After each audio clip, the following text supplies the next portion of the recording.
안녕하십니까? 즐거운 가족 성경 캠프 시간입니다. 오늘도 단란한 가정, 맛있는 음식 가운데 기쁨과 감사를 느끼는 귀한 주말 되기를 소망합니다. 다 같이 찬양하겠습니다.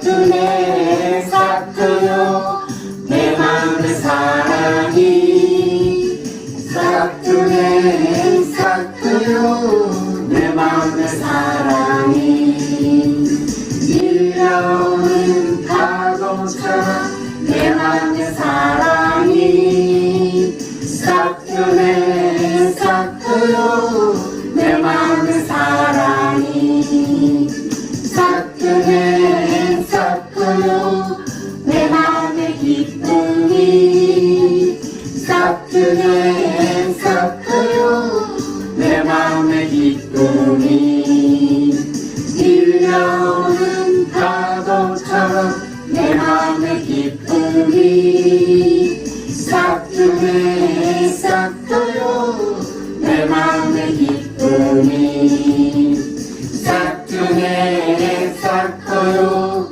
내 마음의 감사가 사투네 사투요 내 마음의 감사가 밀려오는 파도처럼 내 마음의 감사가 사투네 사투요 내 마음의 감사가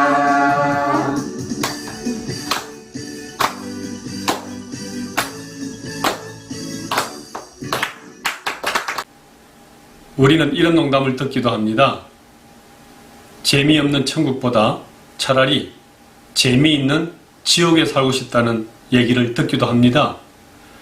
천국이 도전이나 성취가 없는 찬양만 하고 있는 지루한 곳으로 생각하는 분이 들어있더라는 것입니다.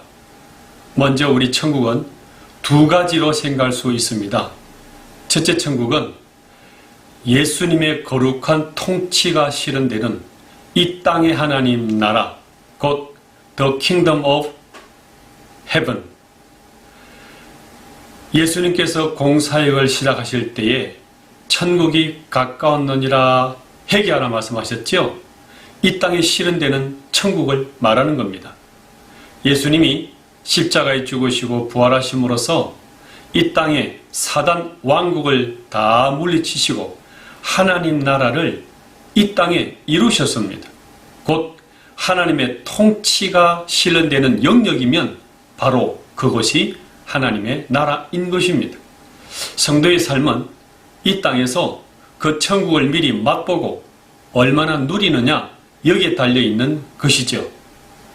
두 번째는 구원받은 영혼이 죽은 뒤에 가는 천국, 곧 헤븐, 이것입니다.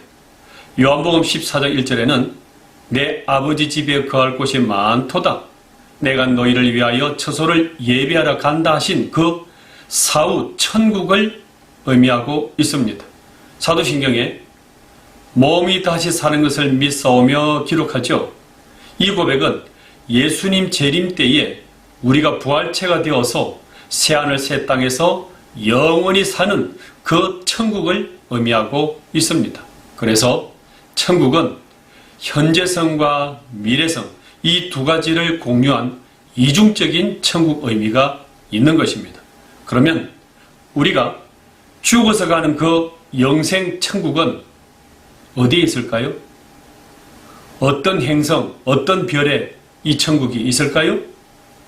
계시록 21장 1절 보시면 또 내가 새하늘과 새 땅을 보니 처음 하늘과 처음 땅이 없어졌고 바다도 있지 않더라. 또 내가 보매 거룩한 성 새 예루살렘이 하나님께로부터 하늘에서 내려오니 그 준비한 것이 신부가 남편을 위하여 단장한 것 같더라 기록합니다. 처음 하늘과 땅이 없어진다는 것은 다른 것으로 변한다는 뜻으로서 곧 새로워진 이 지구 땅에 천국을 이루실 거라고 많은 신학자들이 해석을 하고 있습니다. 이단인 여호와 증인 이 단체가 말하는 천국과는 질적으로 다른 새 하늘, 새 땅의 천국을 하나님은 주신다 말씀하고 있습니다. 그 천국의 모양 볼까요? 요한계시록 21장에 보시면 그 성은 네모가 반듯하여 길이와 너비가 같은지라 그 갈대자로 그 성을 청량하니 12,000 스타디온이요 기록합니다. 한 변의 길이가 2,300km 이 정도로 길고 큰 땅이기 때문에 역사상 구원받은 모든 성도들이 다 들어가도 남을 정도의 크기로 크다, 길다 이렇게 말씀하고 있습니다. 재료를 보면 계시록 21장 그 성의 성곽의 기초성은 각색 보석으로 꾸몄는데 첫째 기초석은 벽옥이요, 둘째는 남보석이요, 셋째는 옥수요, 넷째는 남보석이요. 그 12문은 12진주이니 각 문마다 한 개의 진주로 되어 있고 성의 길, 도로는 맑은 유리 같은 정금이더라 기록합니다. 땅바닥, 도로가 황금, 정금으로 될 정도이기 때문에 우리의 집, 천국, 모든 환경은 이 땅의 어떤 황금 제물로도 비교 안 될 정도로 거룩하고 화려하고 변하지 않는 영원한 천국이다. 이렇게 설명하고 있습니다. 그러면 우리의 영혼 상태는 어떠할까요? 고린도전서 15장 보시면 육의 몸이 있은 적도 신령한 몸이 있느니라 우리가 흙에 속한 자의 형상을 입은 것 같이 또한 하늘에 속한 자의 형상을 입으리라 말씀하고 있습니다. 예수님의 재림 때에 우리 성도들이 완전한 부활체로서 천국에 갈 것인데 우리의 모습이 이 천국에서는 이 땅의 것과는 전혀 다른 신령한 형체로 간다는 겁니다. 성도가 천국 갈 때는 이 존재가 소멸된다든지 멸절되는 것이 아니라 다른 형체로 천국 특유의 썩지 않는 신령한 영육체로 우리가 그 땅에 간다. 이렇게 설명하고 있습니다. 세 번째로 천국에 가면 피자나 치킨 같은 음식도 먹을까요? 계시록 22장 2절에 보시면 길 가운데로 흐르더라. 강 좌우에 생명나무가 있어 12가지 열매를 맺되 달마다 그 열매를 맺고 말씀합니다. 부활하신 예수님이 생선을 드신 것 같이 에덴 동산에서 열매를 먹었던 것 같이 피자보다도 더 완전한 음식, 치킨보다도 더 맛있고 싱싱한 열매를 우리는 천국에서 먹을 것입니다.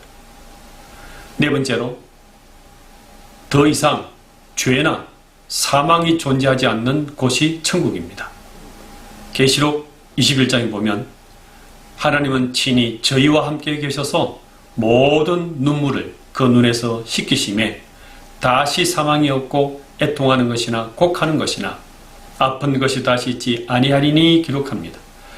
죄로 인해 생긴 질병, 고통, 눈물, 가난, 사망, 사탄의 방해 이 모든 것이 다 사라지기 때문에 기쁨으로 안식하는 것입니다.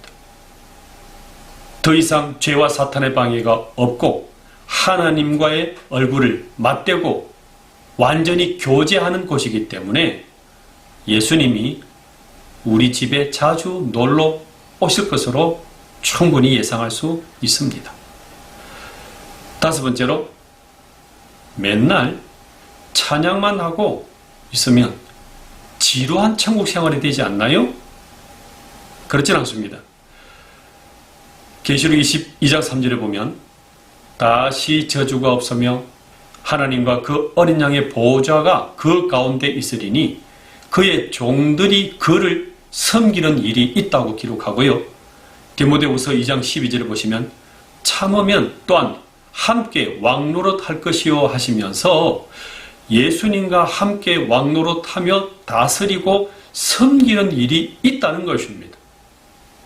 에덴 동산에서 동물 식물의 이름을 짓고 동산을 관리하고 경작을 하는 일이 있었던 것처럼 우리에게도 일이 있다는 것입니다. 그러나 다른 점은 가시나 엉겅퀴나 더위, 추위, 사탄의 방해가 없기 때문에 안식하며 즐거이 기쁨으로 섬기고 다스리는 일들이 천국에서도 있다고 말씀하고 있습니다. 찬송만 한다는 것은 노래만 한다는 것이 아니라 모든 일에 기쁨이 완성되었다는 것입니다. 어떤 일을 해도 어떤 도전, 어떤 직업을 가져도 기쁨과 감사가 충만해서 노래로서 마감하고 찬양으로 마감하는 그러한 주체할 수 없는 기쁨의 삶이, 그래서 노래하지 않으면 견딜 수 없는 그런 감사, 기쁨의 삶이 천국에서 이루어진다, 이렇게 설명하고 있는 것입니다. 무엇이든지 속된 것이나 가정한 일 또는 거짓말하는 자는 결코 거리로 들어가지 못하되 오직 어린 양의 생명책에 기록된 자들만 들어가리라 말씀합니다. 이 천국에 생명책에 기록된 자들만 들어간다 말씀하고 있습니다. 여러분이 사랑하는 가족, 사랑하는 이웃, 친구가 이곳이 없다면 얼마나 우리 마음은 아플까요? 죽기 전에, 예수님 재림하기 전에 이 천국 복음을 많이 전거해서 함께 이 땅에서 천국을 누리고 죽어서 저 땅에서 천국의 삶을 누리는 우리 모두가 되기를 소망합니다. 이제 디베이트 시간을 갖도록 하겠습니다. 함께 질문 토론하시고 부모님, 가장께서 마무리를 하시고 기도해 주심으로 마치시면 되겠습니다.